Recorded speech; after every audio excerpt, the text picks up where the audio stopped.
Hello বন্ধুরা, আজ আমার রাজপুত্রের জন্মদিন ছিল। আর জন্মদিন মানে প্রতিটি মানুষের কাছে একটি বিশেষ দিন এবং আনন্দের দিন। আর এই দিনটিতে বার্থডে উইশ আর বার্থডে গিফট পেতে সবারই খুব ভালো লাগে। আর আজ সারা দিনটা খুব ব্যস্ততায়ও কেটে গেল। স্কুল থেকে ছুটি নিয়ে বাড়িতেই ছিলাম। সাধারণভাবে জন্মদিনে যেমন বিশেষ কিছু আয়োজন থাকে, আজও সেরকম বাড়িতে আয়োজন ছিল।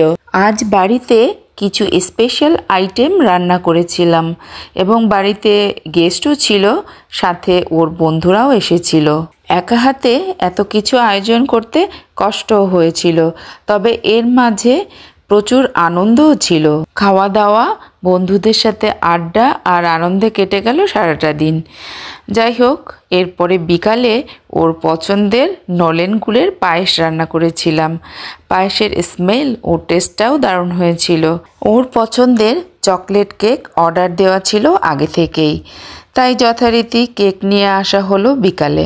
সন্ধ্যার পরে কেক কেটে আর পায়েস খাইয়ে এবং ধান দুর্বা দিয়ে আশীর্বাদ করে জন্মদিনের সন্ধ্যার পর্ব শেষ হলো। সূর্য যেমন রাতের আধার কেটে এক পালি আলো নিয়ে আসে, তেমনি করে তুমিও আমাদের জীবন আলোকিত করে আমাদেরকে ধন্য করেছ।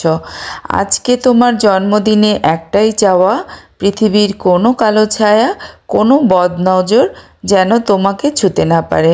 একজন আলোকিত ও ভালো মানুষ হয়ে গড়ে ওঠো। নিজের জীবনের সাথে সাথে তোমার চারপাশও আলোকিত করো। তোমার হাসি আমাদের জীবনে আনন্দ এনে দেয়। তুমি যেন সবসময় সুখী থাকো। তোমার জীবন দীর্ঘায়ু হোক, সুস্থতা, সুখ, সাফল্য এবং ভালোবাসায় ভরে উঠুক। এটাই বাবা মা হিসেবে আমাদের চাওয়া।